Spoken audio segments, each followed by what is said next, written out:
হে everyone, আসসালামু আলাইকুম। আশা করছি সবাই অনেক ভালো আছেন। রিসেন্টলি আমরা এই রিসোর্টটাতে আবার গিয়েছি। এই রিসোর্টের ডিটেলস ভিডিও আমার আগের ভিডিওতে আছে, যেটা আমার ফেসবুক পেজ বা ইউটিউব চ্যানেল বা আমার পার্সোনাল আইডিতে আপলোডেড আছে। আর রিসেন্ট এত জায়গায় গিয়েছি, এতগুলো প্রোগ্রামে অ্যাটেন্ড করেছি, একটাও ছবি ভিডিও আপলোড করা হয় নাই। বাট এটা আমার জন্য স্পেশাল, কারণ আমরা ফুল গ্রুপ নিয়ে গিয়েছি, ফ্যামিলির সবাই গিয়েছি, তাই এই ভিডিওগুলো সেভ করে রাখা আমার জন্য একটা ম্যান্ডেটরি হয়ে গেছে। তো আমরা খুব বেশি আনন্দ করেছি, খুব বেশি এনজয় করেছি। গতবার যখন আমি রিসোর্টে গিয়েছি আমার এত বেশি ভালো লেগেছে, তো আমি তখনই চিন্তা করেছিলাম আম্মুদেরকে নিয়ে যাব। জেনিকে নিয়ে যেতে পারিনি, ইনশাল্লাহ জেনি যখন দেশে আসবে তখন জেনিকে সাউফকে নিয়ে আমরা যাব, সেই প্ল্যান আছে ইনশাল্লাহ। তো আপনারা অনেকে জানতে চেয়েছিলেন এটা ডিটেলস ভিডিও নিয়ে, ডিটেলস ইনফরমেশন আমি আমার আগের ভিডিওতে ডিটেলস ইনফরমেশন দিয়েছি। এখন জাস্ট একটু আগের ভিডিওটা এখানে দিয়েছি যাতে করে বুঝতে সুবিধা হয় রুম ক্যাটাগরিগুলো বা ফ্যাসিলিটিসগুলো। আপনারা আগের ভিডিওতে হয়তো বা শুনেছেন যে ওরা ইনহাউস রেস্টুরেন্টের খাবারের অর্ডার ছাড়া বাহিরের গেস্টের খাবার অর্ডার নেয় না, শুধুমাত্র যারা ওদের এখানে স্টে করবে ইনহাউস রেস্টুরেন্টে তাদের খাবারের অর্ডারগুলোই ওরা নেবে। এবং আপনি যতটুকু খাবার অর্ডার করবেন পরিমাপ মেপে জেনে বুঝে অর্ডার করবেন, যেন নেক্সটে আপনার শর্ট না পড়ে। আমরা অ্যাপ্রক্সিমেটলি আমাদের যে টাকাটা এসেছে সেই টাকাটা আমি বলবো, আমাদের 4-5 বেলার খাবার, স্ন্যাক্স, চা, কফি, জুস, লেমনেড বিভিন্ন আরামায়েশের তুলনায় কিছুই না। আমাদের যেহেতু আমরা এবার মেম্বার বেশি ছিলাম, আমাদের এবার প্রাইস রেঞ্জটাও বেশি পড়েছে, কারণ আমরা গতবার 10 করে দিল, এবার আমাদের মেম্বার অনেক বেশি, আমাদের প্রাইসের রেঞ্জটা অনেক বেশি। আমি এখানে উল্লেখ করলাম না, বাট আপনি মোটামুটি যখন এরকম 8-10 জনের একটা প্ল্যানিং হবে এবং আপনি ডিসাইড করবেন যে আপনারা 4-5 বেলা ওখানে খাবেন, ওদের রেস্টুরেন্টে খাবেন এবং ওদের কাছ থেকে চা, কফি, টি, স্ন্যাক্স বিভিন্ন কিছু অর্ডার করবেন, লেমনেড অর্ডার করবেন, মোটামুটি 20,000-25,000 টাকার একটা বাজেট নিয়ে যাবেন। আশা করছি এর মধ্যে আপনার খুব সুন্দর একটা দিন পার হয়ে যাবে। একটা দিনের জন্য এতগুলো মেম্বারে এতগুলো এই টাকাটা কিছুই না, কারণ কেন, আপনি যখন আদার্স কোনো এই লেভেলের 5 স্টার বা 4 স্টারে যাবেন তখন আপনার এতগুলো মেম্বারের জন্য অনেকগুলো রুম লাগবে, যেটা এখানে লাগছে না, ওই টাকাটা আপনার সেভ হচ্ছে। তো আমরা এবার অনেক বেশি আনন্দ করেছি সবাই মিলে সন্ধ্যার পরে ওশান কিচেনে গেলাম।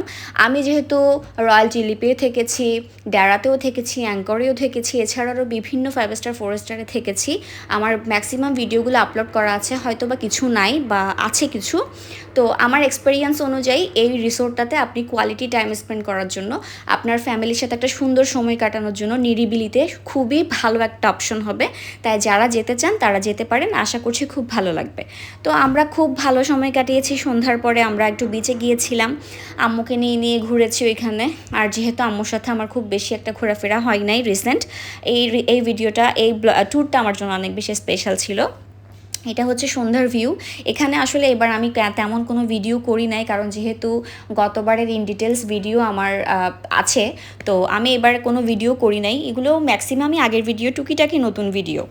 তো টুকিটাকি ভিডিও, আগের ভিডিও সব কিছু মিলিয়ে ছোট্ট একটা ভিডিও করেছি যাতে আমার এই ট্যুরটা সেফ থাকে। তো সন্ধ্যার পর আমরা সবাই ওখানে সাউন্ড বক্স বাজিয়ে সুইমিং পুলের ওপরে খুব একটা রিল্যাক্সে টাইম দিচ্ছিলাম, আমরা যখন বাহির থেকে নাস্তা টাস্তা করে আসছি। দেখা গেছে এবারের ম্যাক্সিমাম খাবার আমাদের ওদের রেস্টুরেন্টেই হয়েছে, আসলে বাহিরে যাওয়া হয় নাই। আমরা একটু বিকেল ওদের ছাদে, মানে ড্রিম হলিডে রিসোর্টের ছাদে আমরা ওখানে টি কফি পার্টি করেছি। এত সুন্দর একটা সানসেট টাইম আমরা স্পেন্ড করেছি, এত সুন্দর একটা কোয়ালিটি টাইম স্পেন্ড করেছি ফ্যামিলির সবাই মিলে। খুবই মাশাল্লাহ সবাই খুব খুশি হয়েছিল, সবার মন অনেক খুশি হয়েছিল। আমি স্পেশালি চেয়েছিলাম আম্মু যেন খুশি হয়, তো ওইটা চিন্তা করেই আমার আসলে এটা সিলেক্ট করা। এছাড়াও আমি সবগুলোতেই থেকেছি, ম্যাক্সিমাম ইনানির সাইডেরগুলোতে। তো আমার অভিজ্ঞতা আছে কোনটা কেমন, আমি জানি আম্মু কীভাবে একটু পছন্দ করবে, কীভাবে একটু খুশি হবে, তাই এটা সিলেক্ট করা। আদারওয়াইজ না হলে কিন্তু আমি আম্মুকে এবার রয়্যাল টিলিপে নিয়ে যেতাম। ইনশাল্লাহ সামনের বার যখন জেনি আসবে তখন প্ল্যান আছে সেখানে আবারও গিয়ে খুব সুন্দর একটা স্মৃতি ক্রিয়েট করবো ইনশাল্লাহ। দেখেন সন্ধ্যার পরে সবাই মিলে খেলছিল। আর এত বড় রিসোর্টে মাত্র আপনার ভিলা টাইপের, 5টা ভিলাতে থাকতেই পারে বা কয়জন, 5টা ফ্যামিলি থাকবে। বাট ওখানে যারা যায় সবগুলো ফ্যামিলি খুব ডিসেন্ট হয়, শিক্ষিত হয়, তাই তারা জানে যে কাকে কিভাবে সম্মান করতে হয়। আর ওদের স্টাফদের কথা যত বলবো ততই কম, ওদের স্টাফদের হসপিটালিটি অনেক বেশি ভালো। ওদের যে বিহেভিয়ারটা আপনাকে কখনো বুঝতে দিবে না যে আপনি ওদের রিসোর্টে গিয়েছেন, বরঞ্চ ওরা আপনার সাথে এমন একটা বিহেভ করবে যেমন এটা আপনারই ঘর বাড়ি, আপনারই আনন্দ।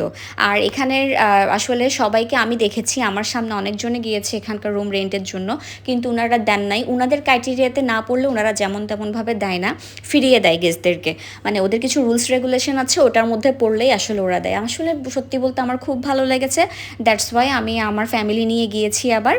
আর এই হচ্ছে কি আমরা পরের দিন সকালবেলা যখন আমরা চেক আউট করবো তখন আমরা একটু সুইমিং পুলে সবাই মিলে একটু আনন্দ করছিলাম, সবাই মিলে একটু সুইমিং করছিলাম, এখানে গান বাজছিল, সবাই একটু নাচানাচি করছিলাম। কারণ এরপরেই আমরা চেক আউট করবো, একটু পরে চেক আউট করে আমরা একটু দূরের দিকে যাব, পাটুয়ার টেক ওই দিকে।